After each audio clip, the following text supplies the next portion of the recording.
कर रही है कि मैं जहां जहां पर प्रभु आप वहां वहां पर हो ना। शंकर जी बोले जहां शक्ति है वहां शिव है, मैं वहां पर हूं। तो जगत जननी जगदम्बा के मुख से निकल गया प्रभु, फिर जहां पर शिव है वहां पर भी शक्ति है, जहां शंकर है वहां स्वयं आद्य शक्ति जगदम्बा पार्वती, मैं वहीं पर हूं जहां आप। शंकर भगवान ने कहा सुन पार्वती, तू जहां पर है वहां पर शंकर है। मैं विश्वास रखकर इस वचन को निश्चित कर देता हूं कि जहां पार्वती है वहां शंकर है, वहां शिव है। पर पार्वती मैं ये नहीं कह सकता कि जहां शंकर है वहां पार्वती है।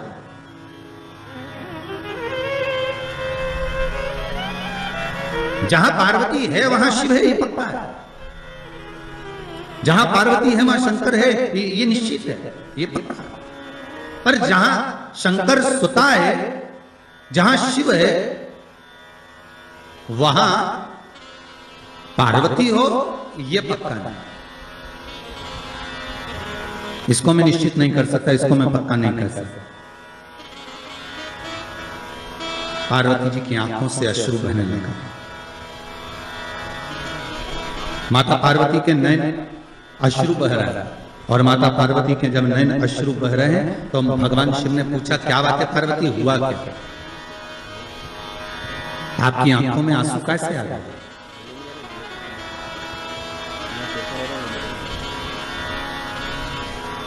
ये अश्रु क्यों आ रहा है, किस लिए?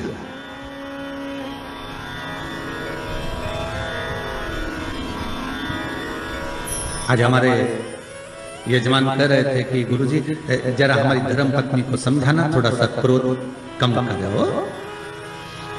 तो हमने कहा जरा तुम अपनी धर्म पत्नी से बात करवाइए। तो उन्होंने अपनी धर्म पत्नी से बात कराया, तो उनको देखकर लगा कि क्रोध तो करती होंगी पर यह भी पक्का है कि इनका स्नेह पति के प्रति ज्यादा ही होगा। क्योंकि शिव महापुराण की कथा कहती है कि पार्वती ने शंकर भगवान से 2 वर मांगे थे काशी की भूमि में। पार्वती जी ने शंकर भगवान से 2 वर मांगे थे। पहला वर माता पार्वती ने शिव जी से मांगा था कि पहला वर दीजिए जिस पति पत्नी में झगड़ा हो उसमें प्रेम बहुत बढ़े। तो शंकर भगवान ने कहा तथास्तु।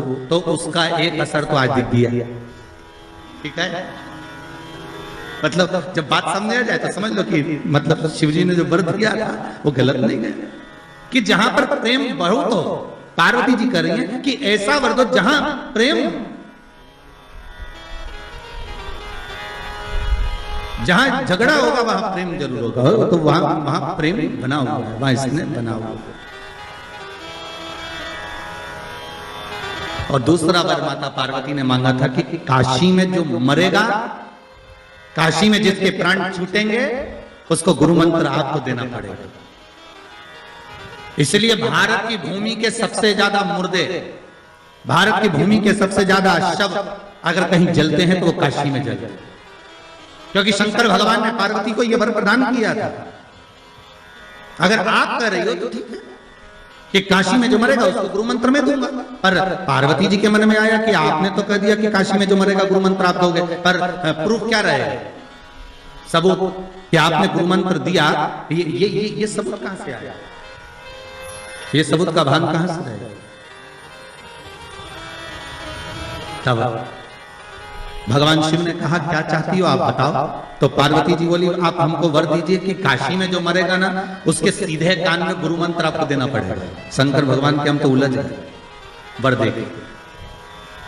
कभी कभी अगर पति बोल दे पत्नी को तो क्यों चिंता करती है, मैं बैठा तो हूं। अरे एक अंगूठी क्या मैं तुझे 10 अंगूठी दिला दूंगा। तो पत्नी हमेशा याद करके वही बोलती है, करवा चौथ का चांद बार में देखती है, बिना अंगूठी की बोलती है। क्यों जी वो आपने बोला था तो वो कहा है। अब पार्वती मैया तो मौन। शिवजी ने पूछा पार्वती तो चुप क्यों गई? पार्वती जी बोली मेरा दूसरा वर कि काशी में जो मरेगा उसको गुरु मंत्र आपको देना पड़ेगा। तो वो गुरु मंत्र कब दोगे? शंकर भगवान ने कहा ऐसा कोई होता है कि संसारिक मनुष्य को, मानव को, ये मनुष्य को और गुरु मंत्र में इस संसार के मनों को गुरु मंत्र में प्रदान करो। ये हो सकता है क्या? नहीं नहीं नहीं, मंत्र तो आपको देना ही पड़ेगा, मंत्र तो आपको देना ही, ठीक है। पर पार्वती, संसार के लोगों को अगर मैं गुरु मंत्र दूंगा तो उसमें श्रेष्ठता रहेगी क्या? पार्वती जी बोली क्यों नहीं रहेगी, आप तो मंत्र दीजिए बस। भगवान शिव ने वचन दे दिया, ठीक है तू बता, मैं गुरु मंत्र देने को तैयार हूं, मैं गुरु मंत्र दे देता हूं। क्या करना है?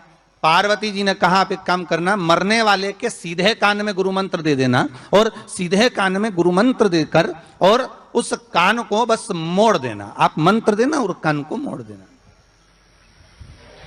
मैं समझ जाऊंगी कि आपने मंत्र दे दिया। शिव जी ने कहा वचन दे दिया, ठीक है। तो इसलिए आज भी नियम है महाराज, दुनिया के लोगों का आज भी भाव ये वर्णन करता है कि काशी में मरने वाले का सीधा कान अपने आप टेढ़ा हो जाता है। आज भी लोग भाव में कह देते हैं कि काशी अभिमुक्त नगरी, काशी मोक्ष नगरी है।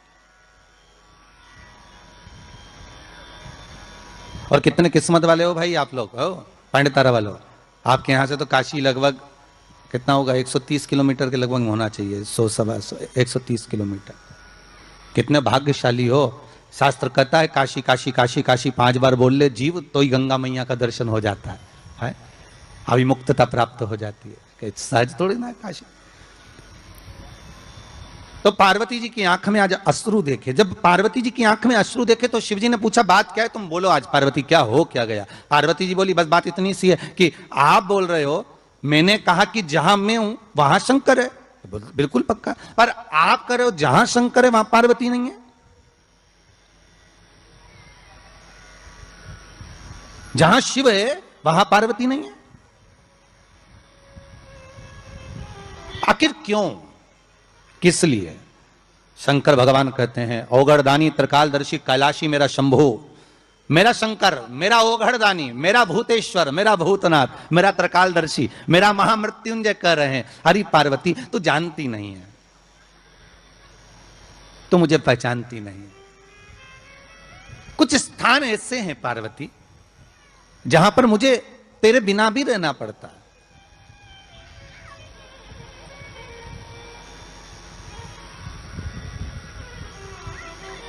पार्वती जी ने हाथ जोड़कर निवेदन करा, प्रभु कोई एक स्थान ऐसा बता दो जहां शंकर हो और शंकर के साथ आद्य शक्ति पार्वती भी हो। जैसे आप कह रहे हो कि जहां पार्वती रहेगी वहां शिव रहेगा, पर जहां शिव है वहां पार्वती हो, तो कुछ एक स्थान ऐसा बताओ।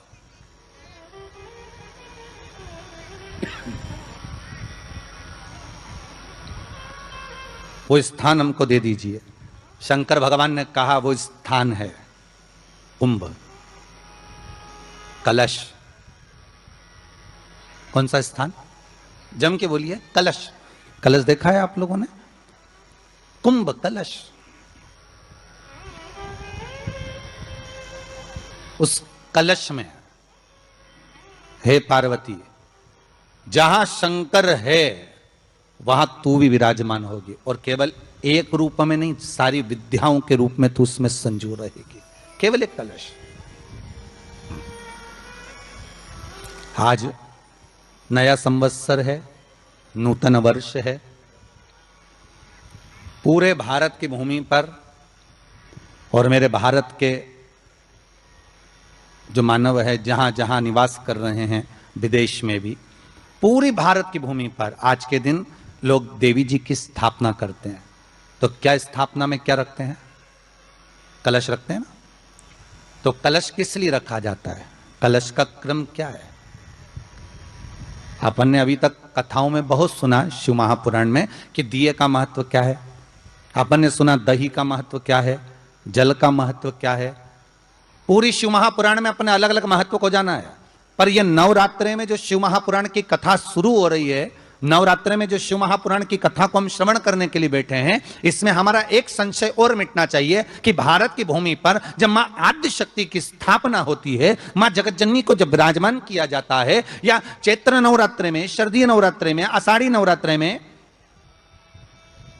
आदिक पौष नवरात्रि में हम शंकर की, हम जगत जननी जगदम्बा की जब स्थापना करते हैं, या हम नूतन घर का प्रवेश करते हैं, या गणेश जी की स्थापना करते हैं, या कोई दुकान को प्रवेश करते हैं, या कोई शुभ कार्य करने के लिए अग्रण्य होते हैं, तो हम कलश की स्थापना क्यों करते हैं? आज शिव महापुराण में शुरुआत में अपन शिव और पार्वती की यही संवाद को लेकर चलते हैं।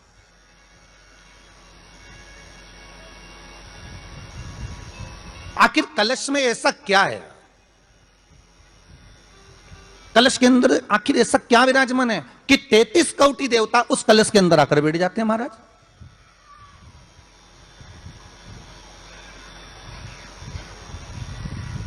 आप कोई यज्ञ करने जा रहे हो, आप कोई पोथी पुराण करने जा रहे हो, आप कोई अच्छा कार्य करने जा रहे हो, तो ब्राह्मण देवता कह देते कलश की स्थापना होगी, कलश की शोभा यात्रा निकलेगी, कलश यात्रा निकलेगी, कलश विराजमान होगा। और आज हर की पौड़ी पर, प्रयागराज में, या उज्जैनी में, नासिक में जो बड़े बड़े कुंभ के मेले होते, कुंभ का मतलब भी तो कलश से होता, उसकी महत्वता क्यों है?